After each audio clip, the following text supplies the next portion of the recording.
there's so much information that's out there. The original explosion blew up most of it. It said, their own reports say it only burned for 15 minutes. That's not what I heard. I'm telling you, I'm out here because I researched this. I live down here. For 2 months, these piles were burning. Exactly. For 2 months. Exactly. And there was a puddle of molten steel over 2,000 degrees Fahrenheit underneath this thing. NYC Fire Department. Jet fuel office equipment would not burn at 2,000 degrees. They said it was like a foundry of lava. Does it burn hotter than a bomb that goes off and... I'm saying that it didn't burn hot enough and long enough to warp the steel like they say. Plus, steel, when it gets heated, the heat distributes. It doesn't just sit in one spot. This is a steel frame building. The heat distributes through the whole thing. Well, the way I understand this building was that they built it that the outside of the building outside when you saw that mesh netting. They built it so that two 747s were able to hit it. They built it so that instead of the structure of the building was supported by the outside frame. The frame wasn't. There's 4 main columns. When the metal structures on the frame got hot, they collapsed. And when they collapsed, that wouldn't happen simultaneously. You're giving it too simple of an explanation. Please look at the information. I watched the film. You watched a film. You've seen a film. No, I watched it. We've done years of research on this, dude. The fire department said it was like a foundry of lava. But there was also probably police, military explosives there or whatever. Why? Why are there explosives in Times Square? There was no reason there should be explosives. No.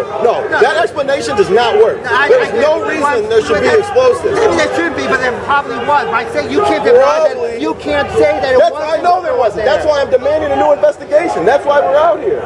The fact that you think that there's okay that there was bombs happened to be in there before 9/11. You really think they're storing military bombs on the World Trade Center before 9/11? You said bombs. You said bombs. No, you said bombs. You said there was military. There could have been military explosives in there. You just said that. I'm saying that I'm not a chemist. I don't know when the hand grenades would have the same chemical component. Yes, I can tell you it don't. Nanothermite is a military-grade explosive. It's a very specific thing. There's no reason whatsoever. You can melt an engine block. Nanothermite in Lower Manhattan. Not one. I don't care where it came from. After 93, when the buildings were attacked, maybe they said, I don't know.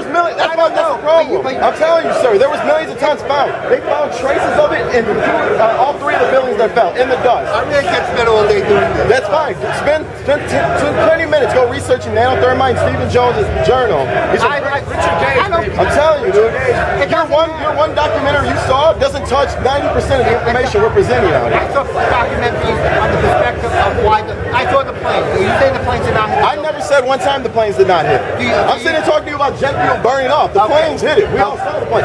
Building 7. Okay. In the beginning, Building 7. Building 7 wasn't hit by a plane. It fell just as fast in its own footprint. No jet fuel was even in there. A lot of people at the time, conspiracy theories saying no planes hit.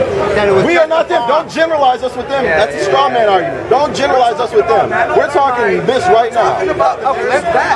Okay. Here's where I will agree with you.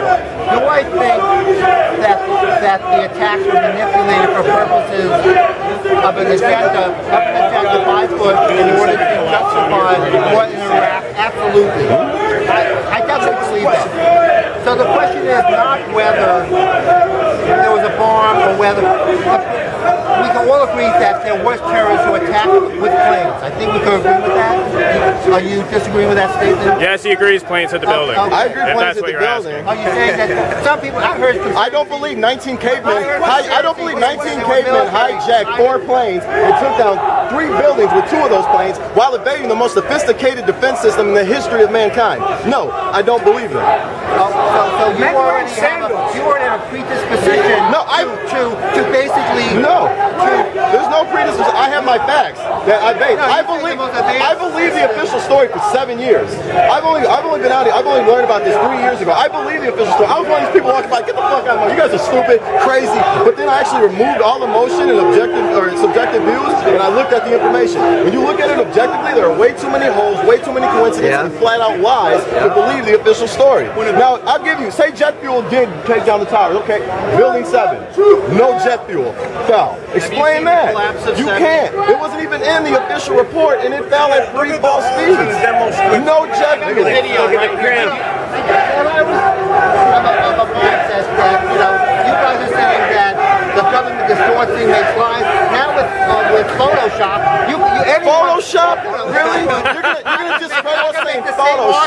from a paranoid perspective that says you make. I'm going to give you This something. is not Photoshop. This is the New York Times. Military considers exercise simulating flying airplane in the Pentagon 6 months before, according to New York Times. Same Read it, pilot. go ahead. Read it out Same loud. pilot. Explain it to me. Go ahead. Read it out loud. Read it out loud. Come on. Read it out loud. Don't go into denial. Read it out loud. NORAD is planning to conduct a training exercise named Positive Force, Special Operations personnel training things like terrorists, unsuccessfully promote, adding a scenario simulating an event, having a terrorist group hijack a commercial airliner, fly it into the Pentagon. That was a Boeing 757 that they had exercised. Why do you keep on taking my picture? I ask you not to. Okay, sir. This is like the now you're finding diversion. Go ahead and explain to me. Explain to me how from 9:03 to 9:38 no jets were scrambled. Go ahead. You have Andrews Air Force Base 50 miles from the Pentagon. Go ahead. Number one, for Well, you're avoiding this. No, I'm going to Okay, come on, answer it. Decades, they had said that they go to that terrorist attack, how would they attack? And one of the scenarios was always aircraft. So that was always in the game plan. So that fact that this came out 6 months ago, that they want to practice a potential terrorist attack, makes sense to me. Why wouldn't you think one of the ways they were attacking was this? Right.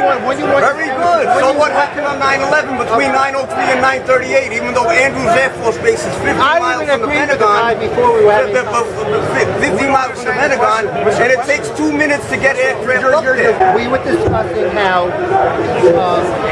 months before this Midwestern Intelligence Office knew about 9/11, had data coming in saying that they may be attacking the World Trade, whatever. It didn't go over the chain of command like it was supposed to. I agree with him that I actually believe that maybe if the Bush administration stopped it from getting to, it got to him, but they didn't act on it because they didn't want to act on it. It's been documented. Okay, so you can make. So I don't disagree that there was an agenda. I don't disagree. My only basic agreement is that how the buildings came down. It doesn't matter how the buildings came. They came Yes, down. it does. No. That is the most important. Jet fuel or explosions are completely different. That makes all the difference. Let me tell you why it doesn't make That any makes difference. all the difference. It doesn't make a difference. It doesn't make a difference if the planes hit or there was bombs already in the building. How does that not make a difference? That is the key Okay, difference. it's been said, and I agree that Bush, wanted to go into Iraq, even before he was president, to, his father was... You can't put it all on Bush, though. Like, It's not all. I hate my that. point. Okay, go ahead. Okay. It's just a puppet. The bottom line was, they would have came up with a reason like weapons of mass destruction to go into Iraq. That was their game plan. Whether if it didn't happen, you still would have been in Iraq. You may not have been in Afghanistan. But we wouldn't have supported. We would have not gone. What is the basis of the war? What is the justification of every single war? 9/11. It's called the false flag attack. Germany did the exact same thing in 1932 to burn the Reichstag building. Empire. I don't think We are an empire now, though. You're defending the empire when you're saying that the official story is correct. I voted for Obama. And he fucked us. We gave him a chance. I hate Obama. Obama screwed us. He spent more money He's on a puppet. Iraq. Yes. He's supposed to be out by That's now. fine. So you think so everyone here is not voting for Obama? No. Okay, so your choice is between Obama or a Republican who's going to do work. So where's your choice? What are your options? I don't. You think I don't know this? You don't think I live Why are it? you doing this? So we can stop that. We are in such a corrupt system. People are so apathetic and dumb. Unless we're out here speaking and waking people up. A child will question We this. out here, we educate people that it's corrupt. All right, man, we're all yelling at him. We're not just yelling. Calm down. We're all yelling at him. Well, I do question it. And I agree with most of your friends that it was Stickers? Got stickers. Nice. but At least you're willing to talk to us about it. That's though. all. This is why we're out here. To have dialogue with the people. That's all. Instead of people walking by like you're all crazy. This is all we want. This man over here has got a blindfold on.